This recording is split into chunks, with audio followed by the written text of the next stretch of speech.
Welcome to the Murphy, Sam, and Jodi After the Show podcast. Let's dig into something from 3 Things to Know today. The more that we all use AI, apparently the more brain power we lose, but it's only a specific function of brain power, and it's our ability to be critical thinkers. And does this make sense? So, what are the Kinda does. how was the study done, and It's a study from Microsoft and Carnegie Mellon University. AI generated it. Yeah, probably had some I AI hope not. help. Yeah. So it's. I mean, how much AI are you using right now? I hope very minimal. Hope minimal. I don't want to use it very much. Maybe not for critical thinking, but really AI. We've all been using for a long time now, thanks to Google Assistant and Alexa and Siri and all of that's all AI. You know. The ability for it to do what we ask it to do and, provide feedback. I think it depends on what you're using it for. Because like Murphy's heavily into some AI stuff right now that he's working on. And I don't think that's screwing up his Critical thinking. In fact, he's having to use critical thinking while doing it. Right. It's teaching him actually how to use AI even more. Whereas using AI like a map program, that does, I guess, take away because you don't have to figure out where you're going. The phone does it for you. Yeah. Sure. Yeah, that's right. I mean, Google Maps, Apple Maps, all that is really AI. You plug in the address, it gives you guidance, and that's and you away don't you think. go. And I do know that's if I take an entire trip using Google Maps to a place I've never been, the next time I go, I still need the map. Yeah. Because I haven't. It's not old school where you actually remember. Oh yeah, I got to take a right up here and blah blah blah. Here's the question: does that bother you though? Do you care? No. I care. No, well, that's actually to me. That's what's interesting about this. It's like any tool and everything. ChatGPT and everything over the last 3 years is really it's shown up a lot in the workplace. And I don't know that I want AI to create emails for me. If I need an idea starter and I'm stuck, maybe, but I don't want to use it for that. It's the tools that it needs to be a tool for something that is either not my area of strength, or it's a Time project. saver, maybe. I mean, I look at it as like, okay, I go to YouTube right now to see how to do certain things. That's kind of the way that I want to use AI. And what I know this will change. Somebody listening to this podcast 30 years from now will go, oh man, wow, that was so old. Can you believe they didn't want to do it? But right now, you actually have to know the right questions to ask AI because garbage in is still garbage out. Yeah. And AI, at least at this point in time in 2025, the only thing that it knows is what it's been trained to do. So it's either going to be what's come off of the internet in general, and that could be good or bad, correct or incorrect information. And if you've used any AI anyway, they all have the disclaimer at the bottom. Double check the results. It can have errors, and they know that. And as long as the source of information that AI is pulling from is everything, then it's pulling in opinions and facts. And that's why, for me, if I'm using it for a project for something, I'm very specific about. I want you to create this spreadsheet this way with this data and this information, and don't use any outdated directions from more than 6 months ago. And I need the math. Let's say for example you were doing like real estate investment, and it's something that you're trying to save for retirement, and you want to know how to more than just going and looking at a price and deciding from your gut whether it's too much or not. You use the metrics to decide, it's this much money down, and how would it compare for an interest rate versus a bank, blah, blah, blah, blah, blah, all that. But you tell it what you're looking for, and then it'll produce the spreadsheet for you. Sure. And then you can use that. But you have to ask it the right questions, to know going into it also. But to me, that's very, very helpful, because I don't want to look up a function code in Excel in a spreadsheet to try to put something together. I don't feel I need that knowledge, honestly. Yeah. So I'm fine with going to AI. Tell me that. I do not have to store that in my memory banks.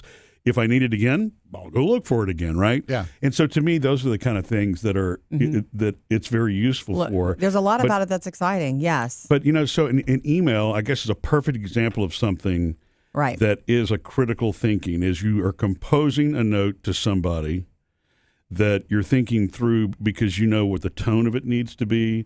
You may or may not know the person.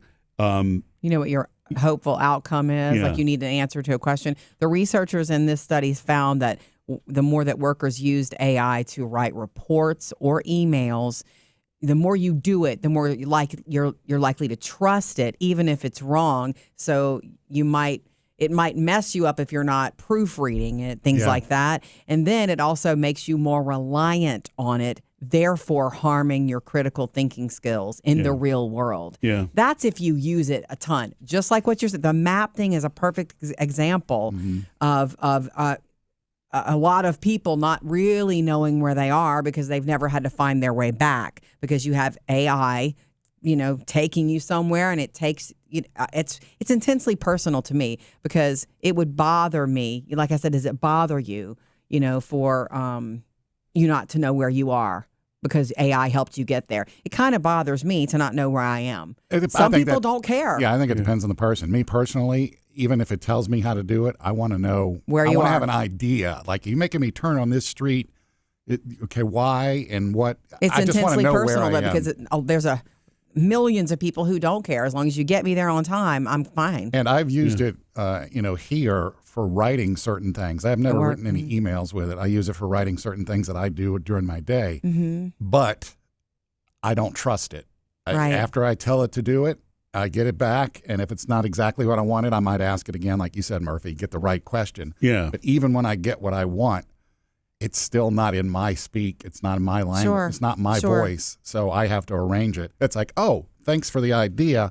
I didn't think of that. I'll use that and put it in my words. Yeah. It's fantastic, and I say this because I only dabble in what I have to. It's fantastic at summarization. It summarizes things unbelievably well. From the first moment that, I do a lot of our social media and a lot of our posting, and the first time that AI ever popped up, and said, this is how everyone's reacting to this post. Yeah. And it literally summed up, ha, ha, ha, they love Sam's laugh. Ha, ha, ha, they think Murphy's this. And I was like, whoa. And you start looking, and it's exactly right. But it's a summarization. So I would assume that that's true in all things, that it sees and gathers. Yeah. It's really good at that. And it's, without going like way deep in the weeds, because this kind of stuff, it's very interesting to me. There are a couple of different versions of ChatGPT right now. Some of them use what they call advanced reasoning, and you can actually see it, quote unquote, thinking. It's actually regurgitating back to you what it's doing. Okay, the user, it refers to you as the user. The user wants this, the Hello, user wants user. that, but I need to be careful of this. And when I go through, it's actually reasoning before it produces a result for you. But so there are two other thoughts that I have for you.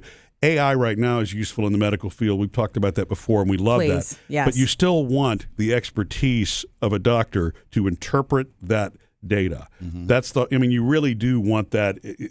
To me, I guess it depends on the type of job or role that you have as to the way you really should or shouldn't use AI. If your job is to be an analyst, then you can gather data with it, but you're an analyst. So you should be filtering that final data, right? If you're going to be successful, because what you get, like Sam was saying, may not be correct. The other test, you can see this is how AI actually works. Go in there and tell it a story about you that is a complete fallacy. Talk about lies, that your lineage is this, and this is where you come from, and that that you're the world's most successful surgeon, and all. Tell it all of that, and then see the kind of information that it shoots back to you about its recommendations. It's going to base it off of what you said is a fact. Right, exactly. What you told it was a fact. Right. So it's the same thing right now. Whatever lives out in the world, in the internet, is what it's pulling from. And so it's only going to be, and then I'm sure as time goes by, it will become more sophisticated, and it'll be able to rule out the things that are, real or not real, or, conjecture. I don't know how it'll figure that out. It can't do that right now. It may be able to do that in 5 years or 10 years. But, I would hate to see somebody, really be put in a bad spot in their job because they trusted AI so much that they generated a report that they didn't really vet like they should. They submitted as facts.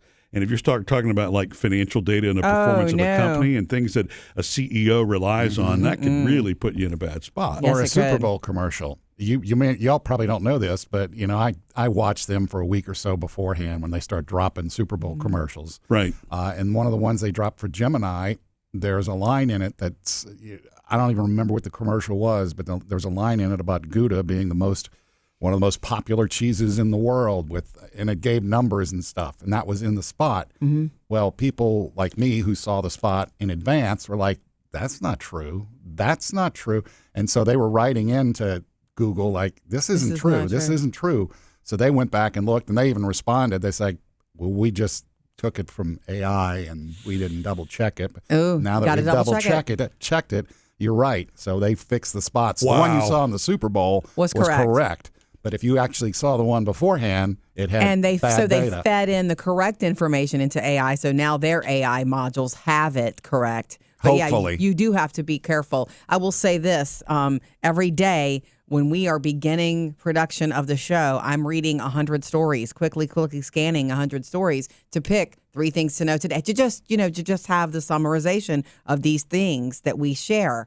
And 6 months ago, maybe a year ago, is when I first started noticing some interesting, wonky, text. And it's kind of like, is this being fed to me not by a reporter somewhere? Right. Not by someone who was up all night sending this down, for me to grab, and I can see it. It's like I can detect it now. I feel like in the future that will also improve, and I won't be able to detect it. Well, and it's smart that companies like Amazon or others are telling you this is an AI summary. It may contain errors. Correct. They need to do that. Yeah, it's a disclaimer. Right, exactly, because it's your reputation on the line as a business, and I think that's really smart.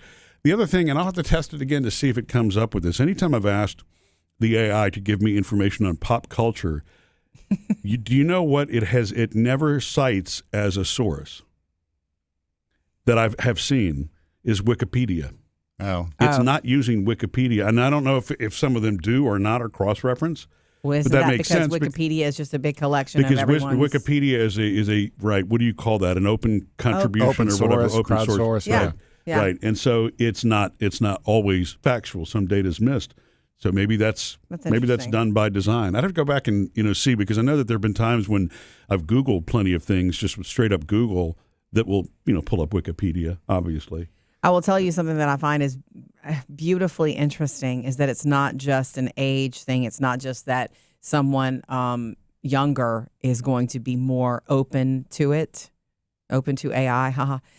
Because our daughter Taylor, we were talking about it last night, and she was the first one at the table. I was not saying anything, and Murphy was kind of talking about AI this, and Taylor was like, I don't like all that. I don't want that in my life. I don't want that on my device. She wants, something organic and real. She does not want AI in her life. Well, did Daddy drop it on her that you're already using there. AI? Yeah. Of course he did. Just like he dropped it on us to start this. What I also saw, because I know when AI first hit, we were thinking, kids are going to use this to write term papers and stuff. But then teachers are able to see, okay, it's writing this a certain way. We can point this out.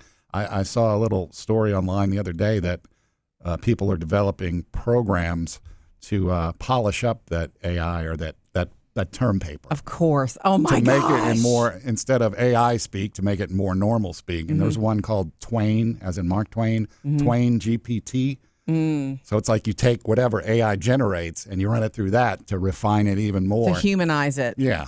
Don't know how that works. But if a teacher has learned you as a person, and they know your style and they know what the way that you communicate and the way that you write other papers. And look, the test and the things that are done in the classroom, you're not going to be feeding that into AI, so it will look like two different things. If it's a big, huge college class where the teacher does not know your style, that's a different ballgame. Yeah. But I will say that I don't think anyone has better critical thinking than teachers.